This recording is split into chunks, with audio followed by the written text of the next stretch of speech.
le fait qu'on banalise les rescapés, c'est une forme de négationnisme, c'est du mépris, et puis c'est aussi nous tuer une deuxième fois, nous qui avons perdu les nôtres, et ce sont les rescapés qui nous ont raconté comment les nôtres ont été tués. Donc il y a une préservation de la mémoire, c'est vrai, et une transmission, mais il y a aussi un moment de donner du respect à ces personnes qui ont traversé l'horreur, qui ont été abandonnées, et qui nous ont raconté les derniers jours des nôtres. Pourquoi quand on parle, notamment dans les périodes de commémoration, ou dans des discussions avec des opposants politiques, pourquoi est-ce qu'on ne donne pas de la place aux rescapés? Pourquoi est-ce qu'on ne demande pas leur avis aux rescapés?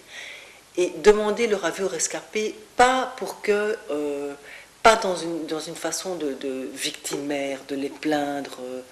Ils n'ont pas besoin qu'on les plaigne.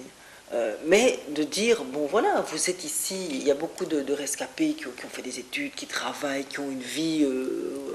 Pourquoi est-ce qu'on n'interviewe pas ces gens? Pourquoi est-ce qu'on ne leur demande pas de partager le vécu qu'ils ont du génocide? Voilà des témoins, voilà des personnes qui peuvent nous parler de l'humanité, de l'humanité de chacun, de ce qu'il faut éviter.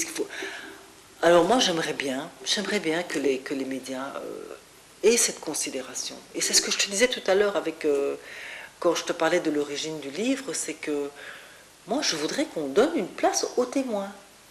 Parce que ce sont les témoins qui peuvent remettre qui peuvent remettre à leur place les négationnistes.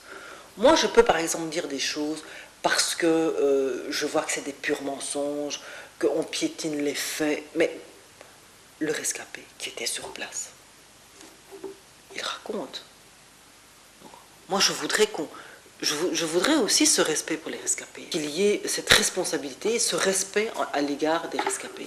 Mais plus la responsabilité même que le respect.